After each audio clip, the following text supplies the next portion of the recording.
and welcome to I-24 News Sports Daily Magazine with all the latest scores and stories from around the world. Plenty of action coming up, and we begin with the second night of Champions League with some big matches and interesting results. Bayern Munich against Manchester City could easily be the final match, as these are two of the top clubs in the competition. For now, it was their first European match. City beat Bayern in the Allianz Arena last year, and they seem to be on the way to getting a point this time, but Jerome Boateng came to the rescue of the home team on the final minute. The German international gave the Bavarians the win. Surprising as it may sound, people in Munich would have been quite comfortable, even if it would have ended in a goalless draw. We have shown a good performance. We tried to integrate players in the team who haven't had a lot of training so far. The team showed mental ability in a highly intensive football match. We are happy, but I would have taken the 0-0 in the end too. So the German champions beat the English champions, but there were no winners in the match between the title holders from France and the Netherlands. Edison Cavani put the visitors, Paris Saint-Germain, up front in the first half, but Ajax was the better team and they were rewarded with a second-half equalizer. 1-0 was the final score. PSG manager Laurent Blanc thinks a point away on the first match is not a bad result. The general assessment of this match, although that they may surprise you, could help us in the future. I never saw my team play like this in the past. Though Ajax was physically stronger, however, we managed to get 1 point and to score 1 goal, and we have to go farther with this result. There were expectations for a high score in the Barcelona-Apoel Nicosia match, but the team from Catalonia had to struggle in order to secure the 3 points. The fans at the Camp Nou had to bite their nails until the end, as their team only managed a narrow 1-0 victory over the rivals from Cyprus. Gerard Piqué was on target in the first half, but despite the constant pressure, they could not score again, and manager Luis Enrique is well aware of the fact that his team may have won all their matches so far this season, but they're far from being at their best. I think that tonight Apoel has played a very good game, committing very few defensive errors. It will always be difficult. Playing against attacking teams like this one will always be difficult. I have a problem on insisting in the strategy and the team coming here and playing in this defensive style. We will look for solutions. We're here to do that. There's always room for improvement. Chelsea made it to the semi-final 7 times in the past 10 years, including 1 trophy and another final. They would love to go that high again, but the run started in a rather disappointing way. The Blues only managed a 1-0 draw at home against Schalke. They were the better side in the first half, and Cesc Fabregas gave them the early lead. But as the game went on, Schalke became more and more dangerous, and finally, Huntelaar got the equalizer on the second half. Good result for the Germans, who go back home with a point, and don't expect to hear any compliments for them from Chelsea manager Jose Mourinho. Only one team tried to win, and only one team had so many chances to win the game in a short period of time. I think in the last 15 minutes, Remy could score, John Terry could score, Hazard could score. We had so many great situations, but again, that's football. Defend like they did is also football. So good point for them. Not a fantastic point for us, but a point. In other matches last night, Roma thrashed CSKA Moscow 5-1 at the Olimpico. Maribor and Sporting Lisbon parted ways in a 1-0 draw. Porto had no mercy, beating Bate Borisov 6-0 at their Dragao Stadium, and there were no goals in the match between Athletic Bilbao and Shakhtar Donetsk.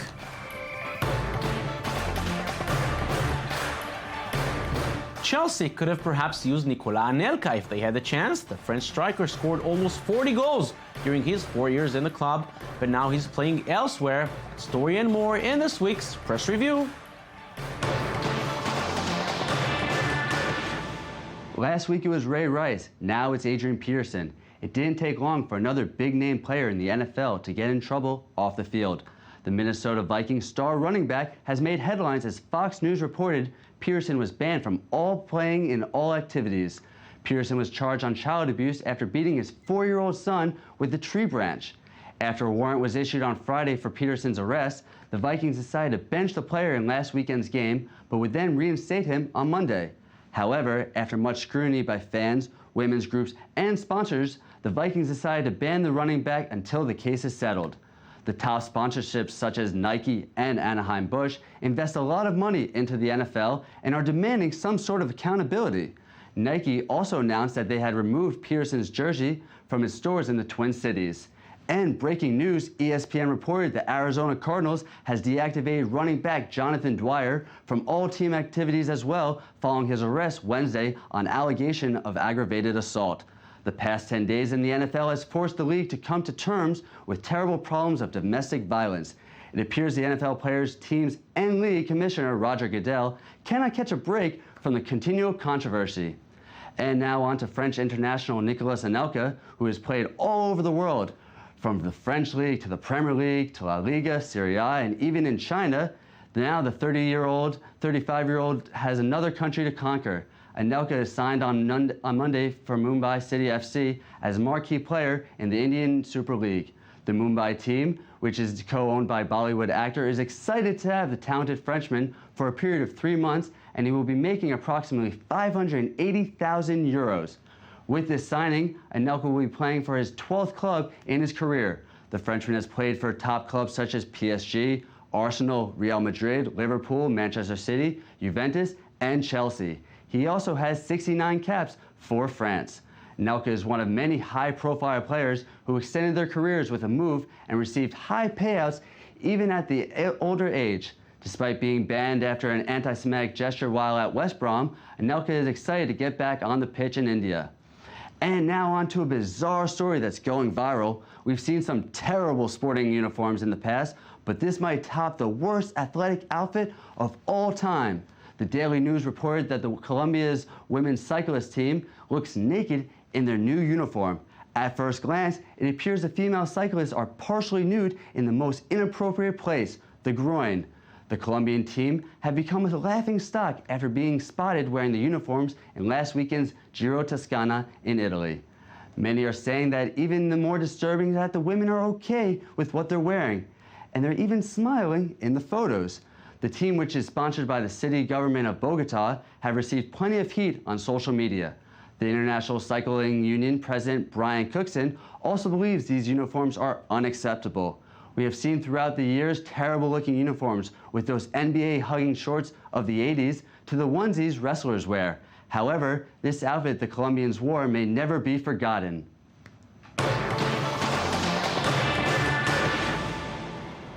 Formula One news now, and as drivers and fans come to Singapore for the upcoming Grand Prix this weekend, it's Team Ferrari that gets most of the attention, but not for the reasons they wanted. They may have unveiled their new car that is expected to lead them in the next few years, still covered with flowers at the moment, but the big news that came out of the Italian Scuderia lately about President Luca Di Montezemolo stepping down is still the talk of the town. It comes on the season which Ferrari does poorly on the track, with no wins and only 2 podiums for their leading driver Fernando Alonso, and he hopes the recent changes will bring better results in the future. Well, it's true that many changes are happening now inside Ferrari. We changed the team principal in the beginning of the year. We changed the engine boss in July. Now we changed the president. So definitely there are some changes now happening and some transition time that is happening right now. Obviously, any company that makes some changes are for better normally, or because they feel that things can improve, and we see what the future will decide to us. Golf now, and the Ryder Cup is just a week away, and there are great expectations, at least on the European side. Most of the players making up the European team are participating now in the Wales Open. From here, they will travel to Glen Eagles in Scotland, where they will face the American team in the 40th edition of the Ryder Cup. Everything is still calm for now, but the tension will surely rise as the competition gets closer, and the players feel that the time in Wales is the perfect way to prepare themselves.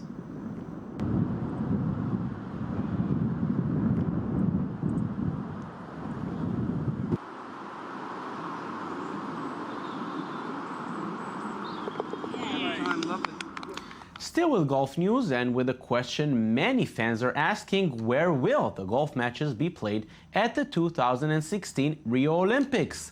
Golf is returning to the Olympics after a 112-year absence, but legal challenges and disputes over land ownership, as well as questions regarding the impact on a fragile local ecosystem, have caused delays dating back almost 5 years. The matter is now in the hands of the local court. This dispute again raises questions about preparations for the Rio Games, with construction on some venues way behind schedule. While Brazil is dealing with the problems of hosting the 2016 Games, South Korea is on schedule to host the 2018 Winter Games. IOC President Thomas Bach was in Seoul today, where he met South Korea's President Park Geun-hye. They discussed the latest developments on construction in Pyeongchang, where the Games will be held. The President and the Games organizers promised everything will be ready on time for the opening ceremony, set for February the 9th, 2018. The Winter Olympics in South Korea are almost 4 years away. Now it's time for the country to host the Asian Games. They will begin tomorrow and in Incheon, with almost 10,000 athletes participating from 45 different countries. China is expected to lead the gold medal table once again, as they did when they hosted the Games 4 years ago in Gwangju. The South Koreans were second then, as they are expected to be now. There is, of course, special interest in the North Korean delegation who came from across the border. Almost 150 North Korean athletes are competing in 14 different sports. Only 3 men in history jumped more than 18 meters in the triple jump.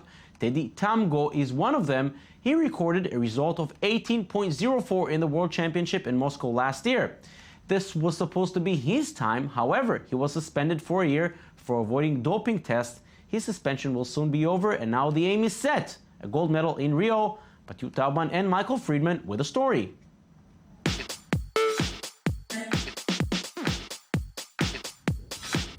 Baccarano is on the beach near Havana, and Teddy Tamo was sweating buckets under the watchful eye of coach Ivan Pedroso. For 5 weeks, he came to prepare in this land which gave birth to so many great athletes. With his headphones on, the French jumper is leaping on the beach under the hot sun. He's having a challenging leg workout while taking frequent breaks to rehydrate. Je voulais m'entraîner dans les meilleures conditions climatiques et It is more than 30 degrees at 9 a.m. It's very, very hard. But I need a little heat to feel good. I prefer that than to go train in the rain 10 degrees. pour reprendre l'entraînement. The 2013 world champion in the triple jump was suspended for 1 year by the French Federation for repeatedly failing a doping test.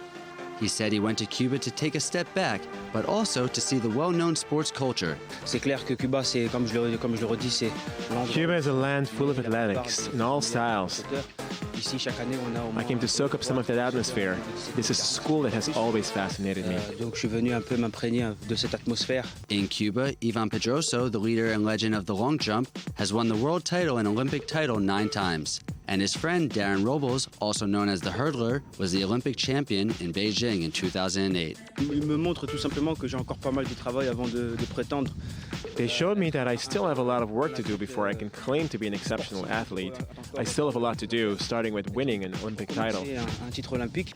It is therefore time to work. His suspension will be lifted on March 17th in 2015, just a year before the Olympic Games in Rio. He is the third sportsman to have crossed the symbolic threshold of 18 meters. Teddy Tamo has high hopes in Brazil. Now to a man who returned home to a hero's welcome. US Open champion Marin Cilic arrived back in his hometown of Madugorice in Bosnia, with hundreds of supporters showing their love and escorting him on motorcycles, and he traveled on an open-top car. Although he now represents Croatia, Cilic was born in this Bosnian town in 1988 and part of the former Yugoslavia. On his arrival, a special church service was held in his honor, as thousands packed the church and the yard outside to catch a glimpse of the new champion. The Matterhorn is one of the most iconic symbols of the Alps. The first climb of the peak at a height of 4,478 meters was almost 150 years ago, and a special team was set to commemorate the historic event. They did it by recreating the first climb. At the beginning, they were even wearing the same clothes and using the same equipment British climber Edward Whymper did back in 1865. This coming year will be full of festivities in the Swiss village of Zermatt at the foot of the mountain. Even Prince William and Prince Harry were invited to climb and celebrate the achievement by their countrymen. They have not given the response yet, but many other dignitaries and celebrities said they will come to Zermatt for the different events. Later tonight, we will find out if Scotland voted for independence or chose to remain a part of the United Kingdom ahead of the crucial election. Andy Murray made his view clear. Murray was the big hero last year when he became the first British player to win Wimbledon in almost 80 years, but now he doesn't want to be a Brit anymore. The Scot tweeted that the no camp's negativity helped sway his view, a statement showing his support for the yes camp for Scottish independence. He also added on his tweet that this is a huge day for Scotland. It will be very interesting to see how the crowd welcomes him next time he plays at Wimbledon. And that's it for us today. Don't forget, you can watch us anytime on our website at i24news.tv. We're also on Facebook and on Twitter. Thank you for watching and have a great day.